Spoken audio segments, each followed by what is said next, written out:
Hey, how's it going, everybody? I hope you've been enjoying the holidays. Rouga Rabid here. And sorry to say, but I got some bad news for you. I've been doing this YouTube thing for a while, and I'm just not really feeling it. So today is gonna be my last ever video. It's just not really for me. Don't look at me, bitch. Look down. Why are you naked? Don't you fucking worry about that. Turn your fucking computer on. Turn it on. It's on. All right. Hit record. It's recording. All right. Make another Tekken video. What? Tekken, bitch. Make another Tekken video. Bro, your cock is like 3 feet away from my face. Don't worry about that. Ignore it. I'll fucking kill you and your wife and all your little fucking kids. What? Why? Jesus, that's excessive. Start now. Jesus, fine, okay. Fuck. Like, you just gonna stand there the whole time? Yes. All right. Let's make a Tekken video. I had y'all going there for a second now, didn't I? So I posted a poll on my channel not that long ago, asking people what they think my next Tekken video should be about. And in a complete upset that absolutely nobody was expecting, Shaheen didn't get any fucking votes. What is up with the hatred for Shaheen? I mean, don't get me wrong, I knew he was going to lose, but goddamn, what'd he get, like 1 fucking vote? Stay strong, my brother. There is a fan out there for you somewhere. No, the winner of the poll was a character analysis, so that's what we're going to do. And you read the title of the video. The character analysis is going to be on Kazuya. And the reason why I chose Kazuya is because of a completely different poll that I posted a couple days earlier, where I asked people how they wanted the Jin versus Kazuya conflict to end. And in an actually surprising upset, most people seem to think that they should reconcile, which threw me for a fucking loop. If y'all voted this, please tell me down in the comments how y'all think this is even possible. Because in my mind, playing through these games and having the expectation that Jin and Kazuya would reconcile their differences would be like watching World War II and thinking that Stalin and Hitler would have eventually gotten along after a while. I'm sorry, but it just didn't seem to be going that way, you know? So I'm gonna do the Kazuya character analysis, and by the end of the video, you can tell me if you think that it's still possible that they can reconcile, or, you know, accept the truth.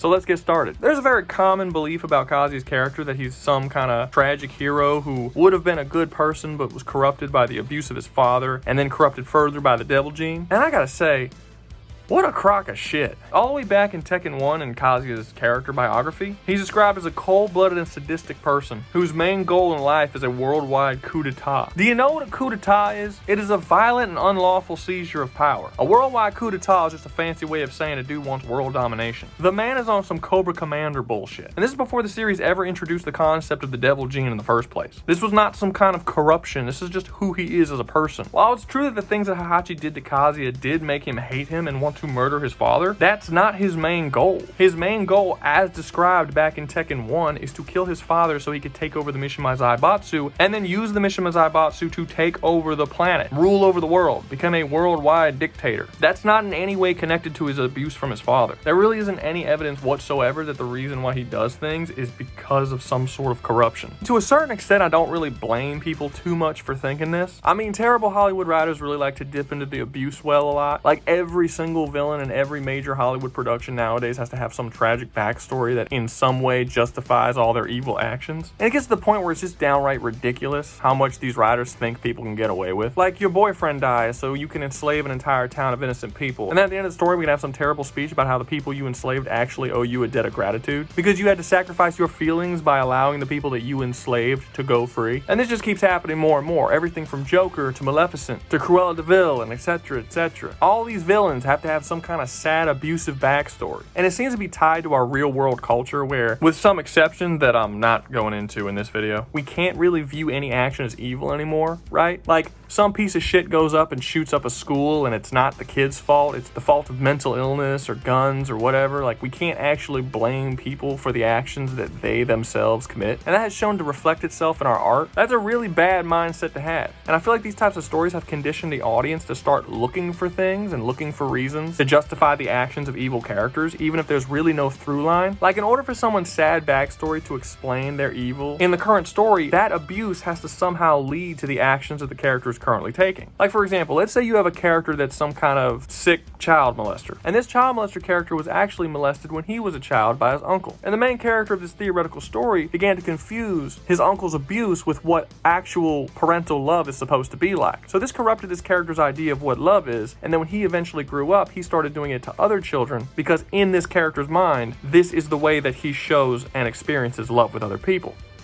Jesus, I really should have chose a different example. Anyway, Point is, you could see a through line there. There's something that happens in their backstory that then leads to explain why they do things that they're doing now. Doesn't justify it, but it explains it. There's a through line there. Kazuya's mother being murdered and then him being thrown off a cliff by his father explains his reasoning for why he wants to kill his father. But there's no through line between that action and wanting to take over the world and dominate it as a worldwide dictator. There's nothing there connecting those two events. Okay, so I explained why the things that Heihachi did to Kazuya wouldn't have made him want to take over the world. That doesn't explain why the devil gene didn't do it. With that explanation, you don't really need a through line. That's literally what the devil is. It's just evil without explanation. And I will completely agree with you if Tekken 4 didn't exist. In the plotline of Tekken 4, we see very clearly that Kazuya and the devil are fighting for control over his body. This is what his whole storyline throughout that game is about. And by the end of the game, Kazuya wins. Kazuya's soul overcomes the soul of the devil and takes it over. He becomes the main personality from that point on. Any action he takes after that is of his own doing. And there's no indication whatsoever in any of the following games that the devil has any control over any of his actions. We even have Jin as comparison. Jin is a character whose actions are constantly being batted back and forth between being controlled by himself and the devil. He's always fighting that other personality and trying to not do the evil things that the devil wants him to do. When you compare his character to Kazuya's, they just don't match up. Kazuya does not have that same issue. In fact, the devil personality that was in Kazuya's body, we haven't even seen come up since Tekken 4 because he's dead. He doesn't exist anymore. Kazuya won. And again, I feel like people are conditioned to believe that because this character is doing these evil actions, there must be some sort of explanation. But there isn't, and my stance on this is, why is that a problem? Kazuya is not a sympathetic villain, and villains don't have to be sympathetic. In my Heihachi video, I said that his story is about an evil man that comes face to face with an even greater evil that is the devil. And in some ways, he can be viewed as a sympathetic villain. But Kazuya's story is not that. Kazuya is the greater evil that the devil comes face to face with. Kazuya is without a doubt the most evil being in the entire Tekken universe. And this is without explanation, justification, or reason. Essentially, Kazuya was just born wrong. The instinct that Heihachi had to throw Kazuya off the mountain because he believed that he was just destined to become this evil being was not wrong. The only part that was wrong was thinking that the devil inside Kazuya was the reason for it. And this is what makes Kazuya so fascinating. Now just imagine for 1 second that you're watching The Exorcist, right? And the whole movie they're trying to save this little girl Reagan because she's possessed by this demon Pazuzu. You watch this 2-hour-long movie where they're constantly trying to get this evil being outside of this poor little girl, and then finally they succeed. The priest gets the demon out of the body, throws himself out the window, kills himself, boom, little girl saved. But then the movie keeps going. And then this little sweet girl Reagan starts doing human experimentation, torturing, murdering, flooding drugs into neighborhoods, killing people in massive numbers, just all kinds of horrible shit. And then they start looking at this little girl and thinking,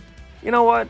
Maybe we should put Pazuzu back in this bitch. That is exactly what Kazuya is. I mean, just think about this for a minute. Kazuya is a being so utterly terrifying and evil that when the devil shares a body with him, it scares the shit out of him. The devil, not Kazuya. He's the only character I've ever seen in fiction who gets possessed by the devil and becomes less dangerous. Because while devil is like pure evil, he likes killing people and hurting people and starting fights and destroying shit. He can only do evil as far as the people he can come into contact with. He wasn't particularly ambitious in his evil. If devil is this chaotically evil being, Kazuya is focused evil. Kazuya actually wants to bring suffering, death, and destruction to as many people as he can on a global scale. He actively goes out of his way to try to bring suffering to the most amount of people possible. And over the course of the series, he's shown that he's just straight up more dangerous. By taking over his body away from Devil, he showed that he had a stronger will. By his fights with Jin and other characters, he's shown that he's physically more skilled. He's smarter than Devil. He has more business acumen than Devil. He's more ambitious than Devil. He is the ultimate unstoppable force, constantly pushing towards his goal, with the willpower of a Shonen Jump protagonist. And he will not stop until everything and everyone is underneath him, until he has ultimate power by which he can inflict as much harm to everyone as humanly possible. If you were to compare Kazuya to someone like, say, Shao Kahn from Mortal Kombat, like take Kazuya and put him in the Mortal Kombat universe and just see what happens, they would not be equivalent. Kazuya would not be happy with just dominating realms as long as the gods allow him to. He would take over Outworld. He would take take over Earthrealm. He would take over the Netherrealm. He would take over the gods and murder them. He would keep going and pushing as far as humanly possible until everything in the universe was under him, under his control. Or he would die trying to do so. He's a character that has more in common with someone like Darkseid than he does with really any other fighting game villain. And again, it's very important to stress this. He does so without any reason whatsoever. It is just ingrained in him as a person. So to go back to the question that I asked in my Jin video, is Kazuya a good character? Is it even possible for Kazuya to be a good character without character development or a reason to do the things that he's doing? And I guess the way I would have to put it is Michael Myers from the Halloween series a good character? Is Damien from the Omen a good character? Is Darkseid a good character? Can a character who is nothing but pure evil, who is put in a story for the sole purpose of enacting his evil on others, be a good character? I'm gonna leave that up to you guys to discuss in the comments. Personally,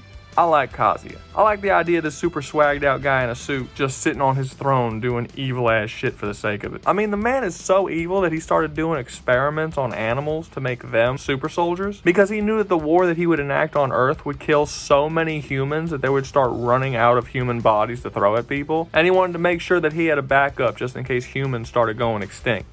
What a goddamn legend. Now allow me to add a bit of a caveat to this. It is very possible and even probable that the events of Tekken 8 will completely undo everything I've said in this video. With the return of June and Tekken 8's story being focused on the Jin-Kazuya conflict, I do think it's rather likely that they start adding things to Kazuya's character in an attempt to humanize him more. Kind of like they did with Heihachi in Tekken 7. Personally, I hope they don't do this. I just really like the idea that Kazuya is just this unexplainable force of evil with no humanity that cannot be reasoned with. Funny enough, I actually think it makes him more interesting than if you were to try and give him a really deep and complex reason for the things that he does. But I do have to say here now, before I get a bunch of comments about it after Tekken 8 comes out, I do know it's possible that once it does release, this video will be made completely pointless. That's gonna be all from me today. Y'all remember to like, subscribe, hit that little bell icon. Y'all be safe out there, you hear?